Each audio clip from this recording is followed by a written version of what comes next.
শুভ সকাল বন্ধুরা, তোমরা সবাই কেমন আছো? আশা করি তোমরা সবাই ভালো আছো। তো শুভ সকালের শুভেচ্ছা রইল বন্ধুরা। তো তোমরা জানো আমি ছেলেকে নিয়ে স্কুলে যাই, স্কুলে যেতে হয়। তো সকালের জন্য কি খাবারের আয়োজন করলাম সেটা তোমাদের সাথে শেয়ার করছি। তো একটা পাত্রে গরম গরম ভাত গুছিয়ে দিয়েছি, আর ভাতের সাইডে দিয়ে দিয়েছি করলা হচ্ছে ভাজা। একটু কড়া করেই ভেজেছি, একটু লাল লাল করে ভেজেছি, বেশি ভাজা ভাজা মনে হচ্ছে, পোড়া লাগছে, কিন্তু পোড়া পোড়া হয়নি, এমনই লাগছে। আমি ঠিক একটু কড়া করেই ভাজা হয়েছে, তার জন্য এমন দেখা যাচ্ছে।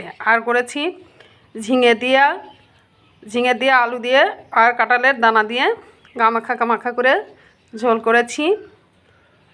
তো শুধু কালারটা দেখো বন্ধুরা, কত সুন্দর কালার এসছে। তো এমন খাবার কে কে পছন্দ করো সকালে? আর আর সকালের খাবারটা কেমন হয়েছে বন্ধুরা, অবশ্যই কমেন্টে জানাবে তোমরা। টাটা বন্ধুরা।